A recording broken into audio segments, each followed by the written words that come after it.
Perkenalkan, nama saya Salwa Mulfiana. Saya di sini akan menganalisis buku Bahasa Indonesia kelas 4 pada bab 2 yang berjudul Di Bawah Atap. Menganalisis buku Bahasa Indonesia kelas 4, penulis Eva Yulia Nukman dan Cicilia Erni Setiawati. Penerbit Kementerian Pendidikan, Kebudayaan, Riset, dan Teknologi. Menganalisis buku Bahasa Indonesia bab 2 dengan judul Di Bawah Atap. Bahasa Indonesia merupakan mata pelajaran penting yang membantu siswa mengembangkan kemampuan membaca, menulis, berbicara, dan menyimak. Buku Bahasa Indonesia kelas 4 disusun untuk mendukung pembelajaran yang sesuai dengan tingkat perkembangan siswa. Dalam analisis ini, saya akan mengkaji isi buku tersebut dari segi kebahasaan dan kesastraan. Menganalisis buku bab 2 pada halaman 26. Ditemukan morfologi. Morfologi adalah cabang linguistik yang mempelajari struktur kata dan pembentukannya. Pada buku tersebut ditemukan contoh prefiks, yaitu imbuhan yang diletakkan di awal kata. Contoh kalimatnya menyapu, mengepel, mencuci, dan menyiram. Selanjutnya yang kedua ditemukan pragmatik. Pragmatik adalah studi tentang bagaimana konteks memengaruhi makna. Ini tidak hanya memberikan informasi, tetapi juga memiliki fungsi pragmatis sebagai ajakan dan nasihat kepada pembaca. Di buku tersebut ditemukan kalimat kerjakan dengan baik ya, dan kalimat dengan mengerjakan tugas kamu belajar untuk bertanggung jawab. Yang ketiga ditemukan wacana. Wacana adalah studi tentang bagaimana kalimat-kalimat dihubungkan untuk membentuk teks yang koheren dan kohesif. Pada buku tersebut ditemukan kalimat ini. Penggunaan kata ganti ini merujuk pada tugas-tugas. Selanjutnya menganalisis halaman 27. Yang pertama ditemukan fonologi. Fonologi adalah cabang ilmu linguistik yang mempelajari sistem bunyi bahasa. Dalam teks ini terdapat onomatop. Onomatop syur, yang menjelaskan bunyi semprotan air. Fonetik artikulatoris, bagaimana bunyi dihasilkan pada pengucapan syur. Yang kedua, ditemukan morfologi, yaitu afiksasi prefiks atau imbuhan yang diletakkan di awal kata. Pada buku tersebut ditemukan kalimat memutar, menyiram, dan gerimis. Kata gerimis merupakan kata dasar. Selanjutnya ditemukan sintaksis. Sintaksis adalah cabang linguistik yang mempelajari struktur kalimat dan susunan kata dalam kalimat. Pada buku tersebut ditemukan penggunaan partikel lah pada kalimat simaklah, dan ditemukan frasa preposisi, yaitu dari tanaman, di pojok kiri, dan di kanan. Kemudian ditemukan kalimat majmuk hubungan sebab akibat, yaitu Tigor suka menyiram tanaman karena Tigor suka bermain air. Selanjutnya ditemukan kalimat majmuk setara, yaitu begitu Tigor menyalakan keran, Molen segera kabur dan masuk rumah. Yang keempat, ditemukan wacana. Wacana adalah studi tentang unit bahasa yang lebih besar dari kalimat seperti paragraf atau teks keseluruhan.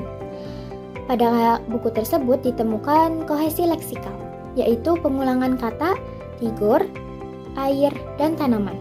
Selanjutnya, kohesi gramatikal, yaitu penggunaan pronomina ia dan nya. Yang kelima, ditemukan pragmatik. Pragmatik adalah studi tentang bagaimana konteks memenuhi makna. Ujaran inang itu tidak baik, bukan hanya informasi, tetapi juga tindakan melarang yang menunjukkan untuk menghemat air. Selanjutnya yang keenam ditemukan sosiolinguistik. Sosiolinguistik mempelajari hubungan antara bahasa dan masyarakat.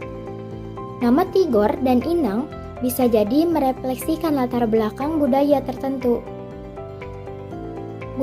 Contohnya budaya Batak untuk Tigor dan panggilan khas keluarga untuk Inang.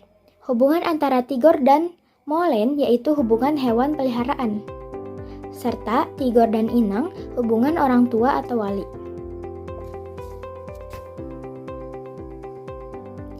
Yang ketujuh, ditemukan psikolinguistik. Psikolinguistik mempelajari hubungan antara bahasa dan proses mental. Pada buku tersebut ditemukan kalimat rasanya tigor ingin menyiram tanaman seharian, menunjukkan emosi, keinginan, dan kesenangan dan motivasi tigor. Yang kedua, ditemukan kalimat molen takut air, juga menunjukkan respon emosional. Selanjutnya, yang terakhir, ditemukan prosa atau cerpen.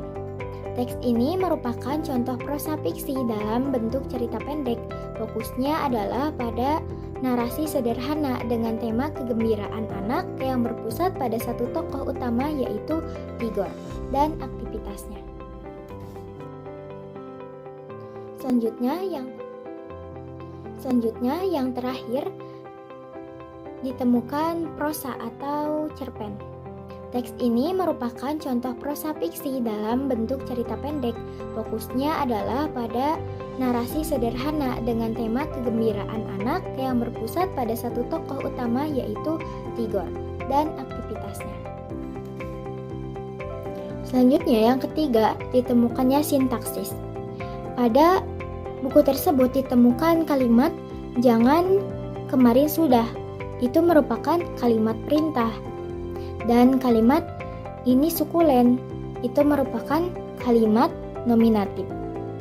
Dan pada kalimat kalau sering disiram, sukulen bisa membusuk, itu merupakan kalimat majmuk bertingkat hubungan syarat. Selanjutnya yang keempat, ditemukan wacana. Pada kalimat ini menunjukkan pada tanaman dan kalimat aku menunjukkan pada tigor. Selanjutnya yang kelima, ditemukan sosiolinguistik. Penggunaan kata suku dan marga serta contoh siregar secara langsung merujuk pada identitas sosial kultural keluarga tigor dan Kak Tiur. Selanjutnya menganalisis buku halaman 33. Yang pertama, ditemukannya morfologi. Pada buku tersebut ditemukan afiksasi prefiks, yaitu awalan merawat, meyakini, dan lain-lain. Awalan mencuci, mendengar, dan lain-lain. Awalan membuka, memfoto, dan lain-lain. Selanjutnya menganalisis buku halaman 34. Yang pertama, ditemukannya morfologi. Morfologi adalah cabang linguistik yang mempelajari struktur kata dan pembentukannya. Pada buku tersebut ditemukan afiksasi prefiks pada kalimat bercerita dan merapikan. Selanjutnya, menganalisis buku halaman 34. Yang pertama, ditemukannya morfologi. Selanjutnya, menganalisis buku halaman 36. Yang pertama, ditemukan fonologi. Pada buku tersebut ditemukan onomotop. Klik secara efektif menjelaskan bunyi saklar. Dan intonasi dan penekanan pada dialog saat Kak-Lita membelalak atau berbisik itu memengaruhi makna ujaran yang masuk dalam kajian prosodi. Yang kedua, ditemukannya morfologi. Pada buku tersebut ditemukan afiksasi prefiks, yaitu penambahan imbuhan di awal kata. Kalimat menyala, mematikan, membuang, cerewet sekali. Selanjutnya, ditemukan sintaksis. Pada kalimat kipas angin pun menyala, itu merupakan kalimat tunggal. Percuma kamu menyalakan kipas angin, itu merupakan kalimat deklaratif. Matikan lampu itu merupakan kalimat imperatif.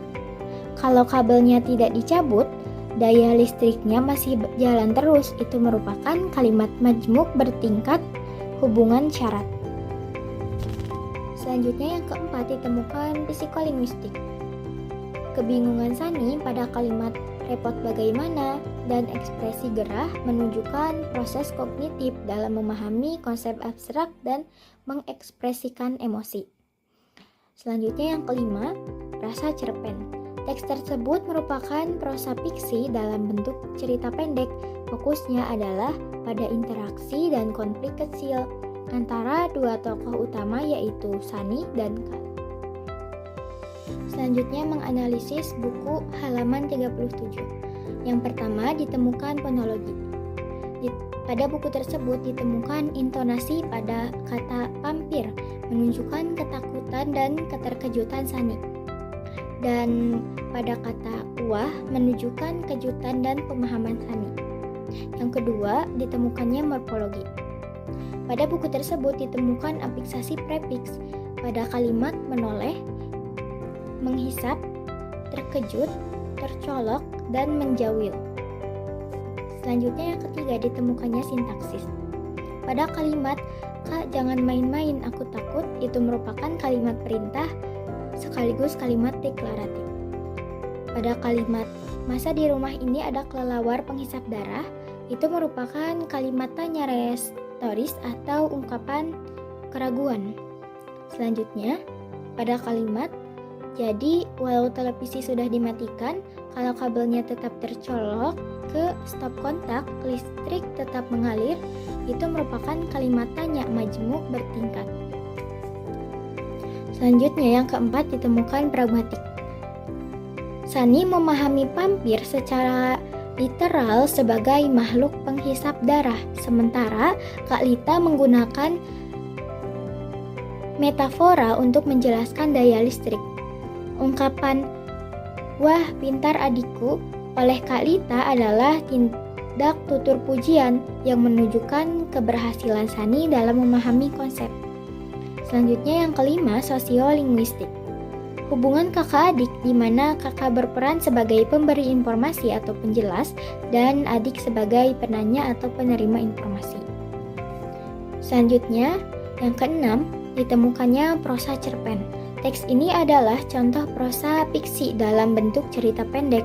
Fokusnya adalah pada dialog yang mendalam dan memberikan edukasi melalui narasi.